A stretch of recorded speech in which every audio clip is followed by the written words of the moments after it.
واقع تليو سي دعايو كس برير عدو دلنكان وأضي كنت نجرأ ودأ جرو أسكري قرنه ما هن ربشين وكسي شقي asagoo konton jir ah haddii la soo weeraray gacmaha mu isa saarana mudane gudoomiye oo naftiisii la soo aad ma fiirsana video miya taliyaha wadnaha ugu dhacday taliyaha markuu qombulo isku yiri isku dhacay ayaa marka askartii meesh joogtay ay xabad furtay marka afartii gadaal joogtay leelo khasnay ugu soo kaceen an hasha khasnay haasna ku faaruji qofka haddii xabad lagu aado gudoomiye ma ku siinayo xalwad dagaalkii ka bilowday gabdhaha kuna dhammaaday dilka taliyihii booliiska xaafadda ayaa maanta looga garnaqayaa fagaarahan iyadoo la xisaabinayo Debla Nisa Maadey Cadow Maxamed oo maalintaasi riday xabado tirabeel ah geerida marxuumkana sababtay aan idin geeyo magaalada Marka iyo maalin ku taariikhaysan 22kii bishii 7 2025 oo dagaal safeyn ah uu dhaxmaray koox gabdha ah ayna ku jireen eedeysanaha kuwa uu awoowo u yahay oo ay dhashay gabar uu abti ugu aadanaa kuwaasi oo la dagaalay qoys diris la ahaa buuqaasna waxaa ku soo baxay saldhigga booliska magaalada iyagoo xiray haweenkii shaqaaqadu dhaxmartay marka laga reebo gabdhihii uu awoowaha u ahaa Maadey wax yar kadib saldhigga ayaa 2 askari u diray inay soo xiraan gabdhihii dhanka eedeysanaha xigay balse Maadey ayaa ka biyo diiday qori AK47 ahna la soo baxay ilaa uu isku dayay inuu shaqaaqo ka dhex sameeyo saldhigga gudihiisa balse mar dambe oo gurigiisa uu ku soo laabtay ayaa waxa uu yimid taliyaha waaxda horseed ee magaalada Marka Farxaan Xuseen Qaylow oo Maadey ku amray inuu digtoonow galo qoriga tiiriyo gabdhahana ku wareejiyo booliska jawaabta eedeysanaha ayaa sanaqotay 2 baalooto oo wadnaha ka haleeshay taliya Farxaan wuxuu diiday in laga hortago fidnada meesha ka dhacday oo labada qoys oo isdagaalay maadaama qoysna maxkamadii ay joogaan qoyskiisa u sheegtay awood ah qoyska kale waa la xiri karaa laakiin qoyska kale ma xiri karo maxay la qorayaan wataa ana waxa uu askari lama taaba karo wuxuu gadaal gashtay qoyskiisa taasoo cadaaladda lid ku ah maxaa yeelay 2 qof day isdagaalaan waa dagaal safeena 2 qof waa in la wada wareystaa la wada xiraawo 2 qoys day isdagaalaan 2 qoys waa in la wareystaa qoyska qaldan la ogaadaa baaris lagu sameeyo baarista lagu sameeyo diin isagoo ku marsiyoonaayo waa caruur dagaalka markay galayeenna wuu ogaa inay qayb ka ahaayeen mudane gudoomiye waxaa loo diray laamiye amniga oo lagu dhahay hal qoys maheeneen qoyska kale keena qoyska kale marka la soo doono qoyskiisa ah waa uu ka baya diiday in uu geeyo maxkamadii meesha waxaa ka dhashay muran Maadey qorigiisa la soo baxay wuxuuna diyaar u ahaa wax walbo inuu u sameeyo in aanan la geenin saldhigga lana xirin qoyskiisa in uu dadkan hortaagan oo askarta ah oo taliyihiisa ku jiro inuu dilo meesha waxaa ka bilaabatay rasaas uu asaga bilaabay maadaama uu diiday rasaastan waxay ku bilaabatay markuu qorigaystay taliyaha wuxuu yiri waraa digtoonow qori kan marka la aado qori la aadana gadaal u day gadaal markuu uga taliyo qori ku qabtay meeshaas waxaa lagu dilay oo isla markii uu ku dilay marxuum Faarax Qeliyo asagana meesha lagu dhaawacay soo u baxsan waan la soo qabtay waa kan hadda maxkamadda hor fadhiyo marxuumka la dilay wuxuu ahaa marxuum la shaqeeya laamaha amniga kana shaqeeya kana tirsan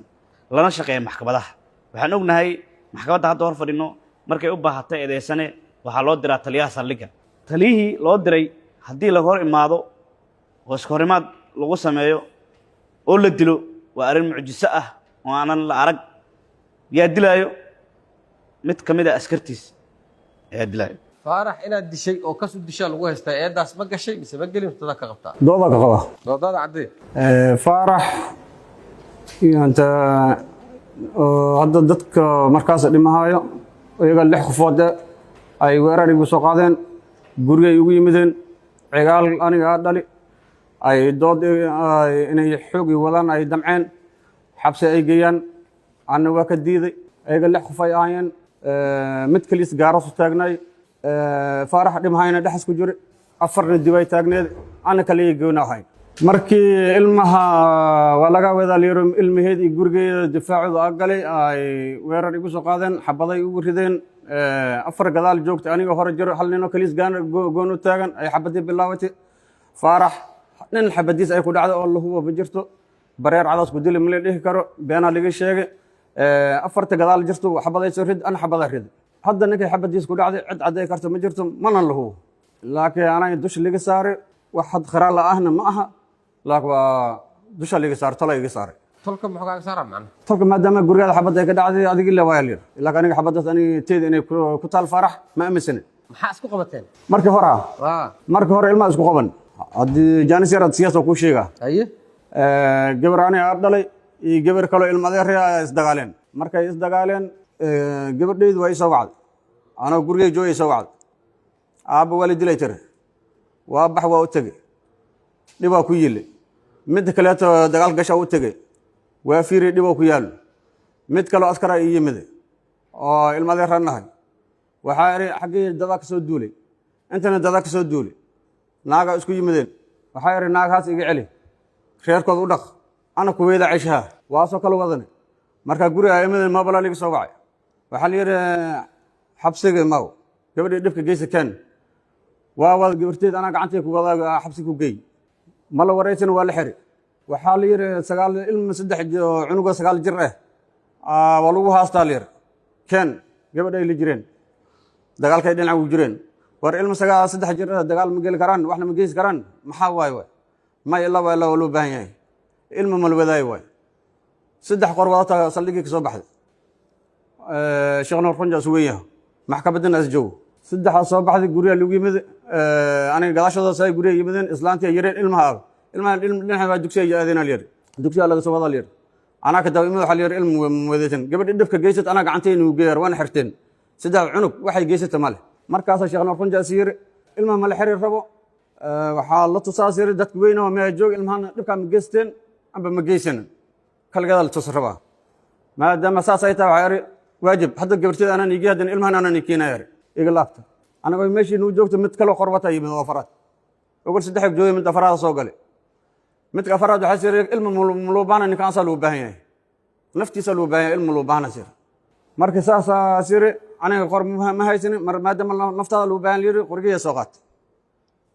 waxay qaadaysa qaadar hadwaya waxba mal kala qarxay waa mid kale afraad ay wacay ninka hadda dhimahay mid kale soo wacay lixay soo noqdeen mid ka dhimahay markaas mid waxa yiri dad anaga taliy beesha oo subsan way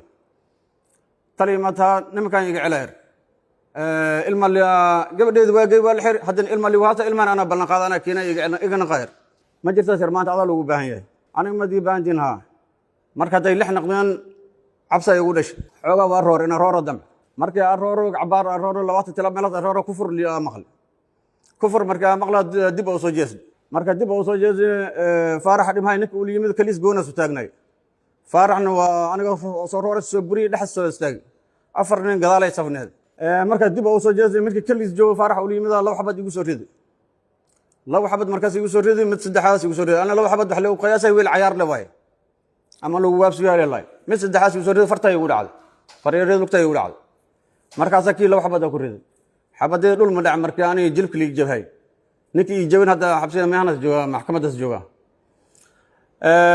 markii aniga xabadaas jilbka liig dhifto kala gadaa u dhacay afartii gadaal joogtay leeyahay qasbada igu soo kaceen an ha shakhs haasda ku faaruji faaraxna dhaxas taagnay xabadaas weeraraya teen weeraraya ninkii tiisa ku dhacday ilaa hadda ala ku xal ma loo taliya billahi tawfiq faaraxa dhintay muxuu ka ahay meesha aag taliya qaybada beeshas qala taliya wahay qoyskaaga in la xiro aad diidaysa miya ana qoyskay xirga moodidan ilmaha xirga u diiday ilma dhidhin xasabiyaneen qofta qaan gaaro dhifka geysata ana gacantay ku geey ilaa ilma dhidhin xasabiyaneen xabtana la geey ana diid marka doodda iyo xabadda waxay ka bilaabatay ilmaha ka bilaabatay diidmahaas mid ka mid ah askartii loo diray inay soo xiraan gabdhaha uu difaaca u ahaa awowgood maadey ayaa maxdarkan warbixin ku siiyey garsoorka ciidamada qalabka sida farax wuxuu joogay meel waaxid oo saldhiga uu joogay marka waxaa dhib soo gaaray xaafadda qayb ka mid ah gabar nuurta la yiraahdo soo daqray idoo daqrana ay saldhig timiday markaas taliyaha meesha waa ka maqnaay dadkii joogaya gabadhii soo daqartay raadiyey gabadhii waa la keenay marka gabadhi oo la soo daqray waxa kale ku andacootay tan kaligeed ima dilan ciyaalkeed baa la socday oo saddex cunug ah gabadhii markay la keenay maadii gabadhu la imaado marka wasoo qorigiis wato gabadhan lama xiraayo yiri gabadhii oo dhibka geysatay lama xiraayo yiri marka markii dambe dad meesha goob joog ka ahaa una seexiyay waxa yiri gabadhan dhibay geysatay gabadhan u daqrantaay ka joog arrintaas sidii uu arrintii u qaatay marka qorigiisa wuxuu soo dhigtay dukaan oo saldhig ka soo horjeedo sidaas uu xafiiskii ku soo galay gabadhii sidii xabsiga loo taxaabay markaas kadib waxaa taliyaha amar wuxuu bixiyey in ciyaalka la raadiyo la keeno ciyaalkii la raadiyey marka dadka raadiyey marka koowaad 3 qofoodaa baxday oo aniga aan ka mid ahay markii aan xaafadii aan ku dhawaanay waxaa naga daw yimid maadii oo qorigiis wato oo awal saldhig aan ugu tagnay ayuu naga daw yimid maxaa naga soo doontaan markaas wuxuu yiri ciyaalkaas lama wadaayo war ciyaalka waa la wadaayo wuxuu yiri taas cid ku weydiinaysa ma lahan marka annagoo doodii hayno waxaa noo yimiday 2 askari oo timid oo midna tali ku xigeen uu ka yahay meesha iyo mid la socdo annagoo doodii hayno oo ilmihiin weel gacantaan ku haynay intaas kadib markay dhacday ninkaan markii tali xigeenka iyo askariga la socday oo anaga naga dambeeyay markuu arkay ninkaan xaalad waa isbedesho indayti anaga digtoono naga ma qabanayo hadda waxay labadaan markay timid kadib gadal uu dagay wuxuu yiri maanta ma ana la soo raadiyay maanta intaas markay dhacday kadib wax yar kadib waxa yimid marxuumka dhinti Faarax ay yimid oo hal staff wato maadeen markaasi waa naga soo horjeedaa sidaan kale isku soo horjeednaa taliyaha markuu yimid waraa wuxuu yiri macdaa lagu bari ciyaalka yiri marka farani wuxuu yiri ciyaalkii maanta meesha lama geenaye ma intiina maanta aan ma shabaab inay noqdo aan ma isoo aadeen yiri marka intaas markay dhacday kadib taliyaha wuxuu isku dayay ninkan inuu qori ka dhigo yiri qori xaqiisu aaday markii xaqiisu uu aadane maaday qorigii gaalgaalta u boodo 3 xabadood ama 4 taliyaha wadnaha uu dhacday bidax taliyaha markuu qombulo isku dhacay ayaa marka askartii meesha joogtay ay xabad furtay marka sidaas oo ku dhintay taliya Faarax Allah u naxariisto muxuu ahay qofka dhintay Faarax waaxdaas oo taliya ka ahaa waaxid magaceed waaxid horseed waaxid horseed oo taliya ka ahaa saldhig ku yaala oo taliya ka ahaa xabada lagu bilaabo dhuuya mudane gadoomiye arrintaas waxaan ugu jawaabaa nimanka asiga waa naga soo horjeeday taliyahana ciidanka ula socday saf bay ku jireen marka xabadana intay ugu taalaa marka asigana hal nin oo naga soo horjeedo ahay xabadaha asiga riday yaa bilaab xabadaha maadii asiga bilaab markii xaqiis la aaday oo karkaan in la dhimeeyna taliyahana uu yimid uu ogaaday iga xabadu bilaab marka qoriga in laga qaadal rabo miyaa qori in laga qaadal rabo taliyaha markuu imaan ninkaan qori inuu ka qaado rabo asmaa dhala ku xiray ilmaha gabadha dhashay ayaa abti u yahay asiga ilma awow amal u noqonaa kule gabarta xataa ma dhalin miyaa asiga ma asiga gabarsi ma dhalan ilmaha ma aragtay ninka meeqa jiro ilmaha ma arkan baasha markii ay dhimasho dhacdo kadib waa xaalad fara waa ka baxday gabadha kale oo saldhig rugta timid dacwoonaysa ayaa ku dacwoonaysa miyaa ilmaha ila dilaho ilmaha la jireen kaligeed ma ahan gurigeeda lagu soo weeraray iyadii ilmaheeda gurigeeda igu soo weeraray ku dacwoonaysa marka meeqa jiro waa amal ilmaha kolley waa adiga 14 jir meelahaas la sheegay iyo 13 jir ma arkin anaas dasal wadina sabkaat maxkamadda waxaad u sharaxdaa dilkaas kas muu ahaa kas si bareer ma u dilay mase xabadaha kaska ma ahayn ninkan kas bareer cadow dil ninkan bareer u dilha maxkamadda ma santa markuu saldhigga imaanayay ma uusan hubaysneen sax soo maaha waa hubaysnaa waxaad ka mid ahayd ciidankii aaday guriga maaday sax soo maaha sax ciyaalkan raadi waxaa kula socday dhacdadaasi xasan marduuf iyo xuseen geeley sax soo maaha xasan marduuf waa ila socodaan xuseen geeley ilma socon ma jirtaa inuu dhaawacmay maaday oo loo qaaday isbitaal goobtaas uu ku dhaawacmay kaali ii qorya in loo soo qaaday xamar ma jirtaa ma jirtaa in lacag duug ah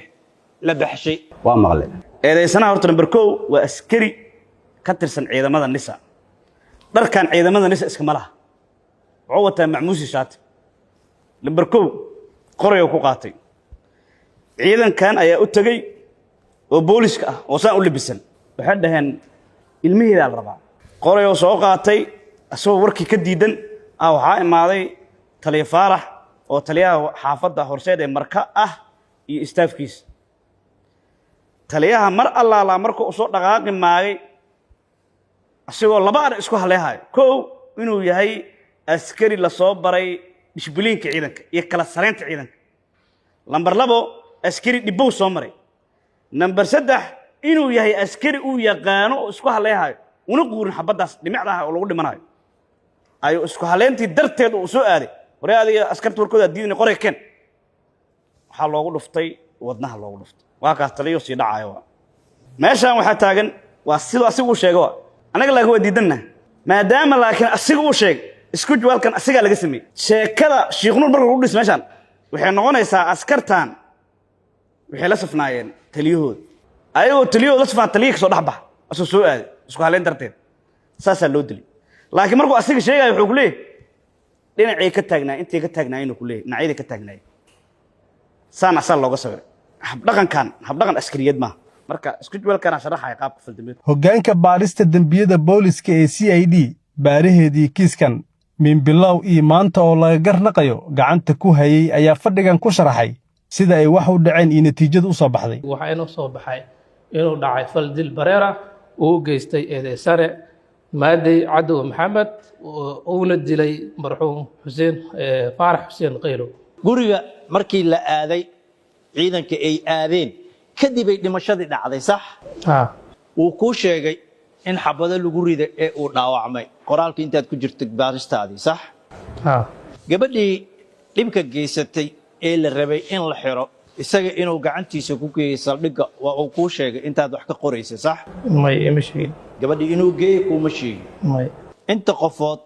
ee howlgalka ugu aaday in maaday la soo xiro ama gabadha ilmihii la soo xiro u aaday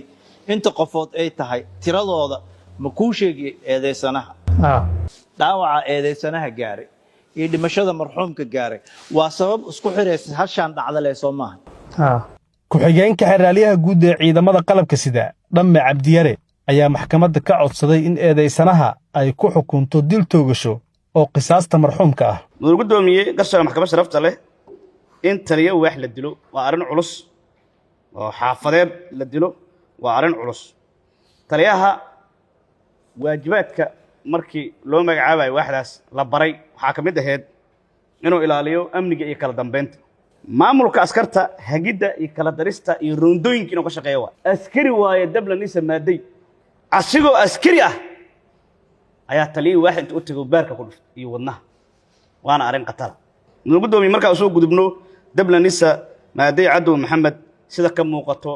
waa sirdoon diidaayo sharciga waa arin culus wuxuu ka tirsan yahay ciidanka hay-adna wasugada sirdoonka qaran sharciga inuu asi diidan maaha inuu asiga wado oo geeyo ahayd si loo helo nabadgelyo xaafadda waxay ahayd inuu ka shaqeeyo labada cid inay heshiiyaan maxaa yeele waa oday konton jir ah oo da'daas jiro oo askari qaran ah ma ahayn rabsho inuu kasii shaqeeyo meeshaas mudug gudoomiye waxaa laisku haystay 50 garaafo ayaa gaartay maxkamadda waxaasay ka murmayso 50 garaafo ayaa gaartay ma aha 20 garaafo aan gaarsiinay laga murmaayo waxa laga murmaayo waa garaafooyin dad gaari laakiin maaday taliye waaxid u dilaba muxuu u dilay 50 garaafo ayaa gaartay muran oo saas isdhaxgal baalkii ah laba qoys oo isqabsatay oo haddii si dhib leh loo gala xataa uu fuudeyn kara asiga oo xallin kara oo da'deedu u jir da'du ku xallin lahay maxaa yeele waa da'du ugu caqli badan yahay ugu karti badan yahay ugu baalki badan yahay da'dan karti caqli laga waayo meel kaloo laga ma jirto mudug gudoomiye waxaa la rabaa marka isaga oo askari qaran ah inuu taliye dila ahayd arrin mucjiso ah oo lama arkaan ah mudug gudoomiye garsoorka maxkamadda sharafta leh dilkaas inuu ka sahaa maxaa caddeeyahay meeshaan waxaa keenay sababta uu u dilay ayaa caddeynayso wuxuu ku leeyahay waxaan u dilay gabadhaydii oo abtiga u ahaa saldhig laga dacweeyey saldhigii waxaa dhahay dadka kale lagu soo daro dadka kalean diiday lama geehayaan ciyaalka lama geehayaan u dilay taliye waxyaabaha waxa waaye naf ma dhaaf adig konton garaaf ma qof u dhaafina naftiis waa arrin culus waa arrin khatar waay garaafooyina laga hadlaa markaasaa naf dhan dishay oo taliyahaaga dishay arrin la yaab leh waay oo mucjisaa waxyaabaha intaa ka maqlaaya waxaa ka mid bahalka diyaal laga qaatay wax laga heshiiye ma jirto xafiiska soo gaartay wax baaris soo gaaro laga heshiiye ma jirto kaska uu dilaa layaab taliye wax inuu dilaa layaab taliye xaafad inuu dilaa layaab 50 garaafo gabdho isgaarsiiyey inuu u dilaan layaab waa arrin mucjiso ah oo aan la arag mudug gudoomiye garsoorka maxkamadda sharafta leh iska jawaalka aan meeshaan keenay ayaa sharaxaya qaabka iyo fidnada meeshaas ka dhacday iyo qaabka u dhacday حتى ترجع ودنه كلفت تلاقيه حتى إسقلافتها حتى ميلا لو كلفتها جرت بقول فن قفك إن الدليل هداربت inaad dishaa daarabtan xubno laga dhintaa jirto maaday xubnaha laga dhinto ka toogtay si kasoon u toogtay yaa cadeeyey sheekh nuur cadeeyo goobjoog ahaa u taagnaa maxkamadda sharaf kale waxaa ka codsanaynaa waxaan ku soo eedeynay aayadda 178 ee suuratul baqara oo ka hadlayso qisaasta iyo waajibnimadeeda iyo waxaas ka hadlayso sidoo kale waxaan ku soo eedeynay qodobka 195 bis oo ah askarigii dila askari kale ama sargaal ama laba sargaal oo isdishay aday ciidamada ka hadlayso qodobadaas maxay dhigayaan qofkii qof dila si kasan u dila inay maxkamadda disho oo dil toogashaa lagu xukumo maxkamadda sharaf kale oo maanta hor taagannahay oo cadaaladda aan ugu raadinayno marxuum faarax xuseen qaliyow oo iladiis ay fadhiyaan waxaan maxkamadda sharaf ka codsanaynaa in dil toogasho ay ku xukunto dabla nisa maaday cadow maxamed si loo helo cadaaladii iyo xuquuqdii iyo xaqii marxuum faarax xuseen qaliyow maxkamadda maasanta qareenka eedeysanaha oo xusay in heshiis laga gaaray dilkan ayaa muwakkilkiisu u codsaday in laga qafiifiyo ciqaabta lana siiyo xoriyadiisa mudane gudoomiye garsoorayaal maxkamadda sharafta leh magacayga abukaati ismaaciil xalane waxa qareen u ahay maaday cadow maxamed si waafaqsan qodobka 15 ee xeerka habka ciqaabta Soomaaliyeed xafiiska xil ilaalinta wuxuu ku soo eedeeyay maaday fal dil oo kas ah laakiin mudane gudoomiye falka dilka kaska ah wuxuu u baahan yahay sidiisaba cadeyman lagu dhiso isla markaasna lagu xusi karo falkan inuu dil kas yahay lagana rumaysan karo ma la keenay maxkamadda horteeda waa jawaabtu maya lama keenin sababtoo ah waxaa laga rabay dilka waxa ka marqaati kacay sidiisaba markii shariicada islaamka la joogo laba nin oo marag ahaa la rabaa meeshaan wuxuu keenay hal nin oo la yimid halka nin oo la yimid haddana mudane gudoomiye waaba nin dhacdada qayb ka ahaayo lugta kula jiray waay oo wuxuu wax ka weeraray oo isku dayay inuu soo dilo ama qasab ku soo xiro maaday uu isku dayay maxkamadda way fiirin doontaa hadhow fursadan siineynaa maaday lugtiisa waa la arki karaa meeshuu ka dhaawacmay waa lafta dheer oo shanshada oo jabtay dhuuxiisiina daatay mas-uuliyaddeedana ay lahaayeen marxuumka dhintay iyo maragga maanta la keenay iyo rag kalootoo maqan oo ayagana goobtii jiro marka xafiiska xir ilaalinta waxaa waajib ka saarnaa inuu soo qabto xataa dadkaasi dhibka geystay sabab maxkamadeeyo halka dhibanihii keligiis uu soo qaatay laba dhibana waaye laakiin dadkii gudoomiye geystay dhibaatada ee falka goobta ka geystay aaway in la keenay ahayd maanta maxkamadda gudoomiye waxaa jirto oo cajiib ah wax lala yaabo ah markhaatiga ee hubeysnaay ee wax ka doonay ee loo dhageystay maanta markhaati ahaanta in la sii daayo maba aheenba in la xidhay ahayd sababtoo ah waxay tahay qeybo wuxuu ka ahay fal dembiga dhacay ee dhimashada iyo dhaawacaba sababay halka dhimashada bes la soo qaatay laga tagay dhaawacii eedeysanaha dhaawiciisii in la xusay sida xaq uu u leeyahay kan dhintay ayuu xaq wuxuu u leeyahay kan nool ee maanta xiran labadaba isku xuquuq waaye isku bini aadam waaye labadaba ilaaha karaameeyey macquul ma tahay gudoomiye in la dhaho nin dhintay waxaa la raadinayaa dhibkiisa nin nooloo dhaawacanna waa laga tagayaa waa la xirayaa oo xukunaa lagu ridayaa waa waxyaabaha ka hor imaanayo waay marka qaarkooda bini aadamnimada markay saas tahay marka mudane gudoomiye waxaa meeshaaniti ka dhacay khilaalkii la qoro waxay ahayd oo uu sheegay gabar iyo gabar familyaa dagaalamay okay family markay dagaalameen hala soo xiraa la yiri wuxuu yiri gurigan anaa mas'uul ka ah maadaama mas'uul aan ka ahay waxaa la yiri warkaas ha laga bixee asaga hala soo xiro maaday waxaa loo socday run ahaanta markaa kuu sheegay in asaga la xiro gudoomiye si asaga ii sheegay marka mar haddii loo soo baxay in maaday la rabo in la xiro wuxuu yiri ani institution aan ka tirsanahay hay'ad haddaa i xiraysiin hay-addayda wargashta laakiin ani inaa qasab igu wadiin ha isku dayina qorigiisuu soo qaatay difaacu gale difaacu nafsi waaye xaqu u leeyahay inuu isdifaaco intii awood lagu wadi lahaa intii la qasbi lahaa intii la ihaanaysan lahaa haddaanba loo marinba borsejarkii hay-addii lahayd ee u talinaysay inta loo maro la dhihi lahaa soo xira askarigaas keena waajib waa dhici lahaa bilcagsigeedaa la sameeyey animaa iga xoog badan tahay xabadaa lagu aaday qofka haddii xabad lagu aado gudoomiye ma ku siinaya xalwad wuxuu kugu jawaabaa waxa uu haysto kugu jawaabaa ciidan waaye ciidanay ahaayeen xabadaa lagu weeraray difaacuu galay difaacu nafsiyuu galay shareecada islaamkana waxay qabtaa sideedaba maalkaaga iyo naftaada iyo qoyskaaga haddii lagugu soo weeraro inaad ku difaactantid inaad ku dhimatid bilcagsigeedii waa uu ku dhaawacmay isagoo difaacanayo nafsadiisii iyo qoyska nafsadoodii mudana gudoomiye garsoorayaal maxkamadda sharafta leh meeshaan waxaa lasoo bandhigay shax musawir ku yaala kartoon ah waxaa cajiib ah xafiiska xel ilaalinta inuu ku dhawaaqo uu dhaho ciidan waaye nabad sugid waaye afkiisa uu ku adkeeya haddana macawiis iyo shaati inuu usoo geliyo waa waxa waaye wax xaqaa'iqda ka fog waaye waa masawirka la keeno waxa waaye dad iska artist ahoo layska sameeyo waaye maahane xataa masawirkii maadey ma aha nimanka meesha lagu soo sawiray askarta lasoo sawiray booliis la iska soo sawiro waaye waa kaarta hadda ka hor maxkamadda in la keenay ay dhici karto waaye bimacnaa waxa waaye waxaan u leeyahay suuraddii la keenay ee nala tusaayay aan arkaynay ma aha suurad maadey matalayso teeda kale guryaha la weeraraa la yidhi gudoomiye oo loogu tagay masawirka waa arkayna ma gurigaa ku yeeli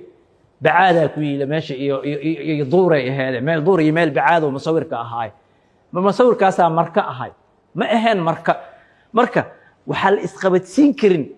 shaxda timid gudoomiye iyo eedeysanaha xiran iyo goobtii wax ka dhacay isma qabanayso bilxaqiiqa waxaysan isku qabanaynin waxa waaye waa wax isdiidaya la rabo in la isku kabo kasoo gudub mudana gudoomiye garsoorayaal maxkamadda sharafta leh in qiraar laga qoro wuu ii sheeg in maxkamadda la keeno wuu ii sheeg in saxiix suul uu saaro wuu ii sheeg laakiin wax baaro la dhaho oo ii yimid oo wax iga qore marnaba ma jirto taas markaa istaaga marka mudana gudoomiye garsoorayaal maxkamadda sharafta leh wuxuu ku celceliyey xafiiska xer ilaalinta wuxuu dilay askari asagoo konton jir ah haddii lasoo weeraray gacmaha muu isa saaranaa mudana gudoomiye oo naftiisii la soo aaday ma fiirsanaa video miya maya konton jirka waa isdifaaca xataa 70 jiraa isdifaacaya xataa 80 jir oo shareecada islaamka u banaysa inuu isdifaaco ninkan waa lala dagaalamay in lala dagaalamaa loo soo aaday asna inuu la dagaalamo waay uu iska dhiciyo qaanuunkaasi inay shareecadiyaa siinayso waa u bannaan tahay marka ma ahan kiiska maanta aan u fadhino mid quseeya 434 ama 195 hadda 434 ma ugu jirtay waxa ugu jiro 195 bis oo xeerka ciqaabta ciidamada qalabka sida askari dilay marka ninkan maadey si bareer qof uu u dilay ma jirto ciidana soo weeraray ciidankii soo weeraray waxay isku dayayeen inay xoog ku wataan waa uu ka diiday waa la xabadeeyay wuu ku dhaawacmay wuu isdifaacay difaacu nafsi waaye waxaa qodobka 34aad ee xeerka ciqaabta Soomaaliyeed ayana way qabtaa marka sidaas daraadeed mudana gudoomiye mar haddii kiiska uu u dhisan yahay inuu yahay kiis difaacu nafsi sida aan maxkamadda uga hor cadeynay sida aan u sheegnay u bayaaninay maragii inta la soo joojiyay inuu qayb ka ahaa weerarka sida aan muujinay in mataqaanaa kiiska isla sidoo kaleeta laga sameeyey wada hadal in mataqaanaa laga baxshay duug iyo rafiso laga baxshay in beeluhu ay yihiin niman wada dhashay horta nimanku oo aad isu xigaan haddana arrintoodii ay xalisteen kan dhaawacna annagaa daaweysanayno kan dhintayna annagaa baxsanayno ay ku heshiiyeen ayagu maxkamaddana ay soo gaari doonto dhowaan maxkamadda sharafta leh waxaan ka codsanayaa in maadey cabdow la fiiriyo dhibaatada gaartay ee dhaawaca ee ku taallo qiimeynna ee ugu samaysay dhaawiciisa ciddii mas-uuliyaddeedii iska lahaydna maxkamadda ay u dul saarto isla markaasna diyadii marxuumka ay baxshaan ehelada labada dhinac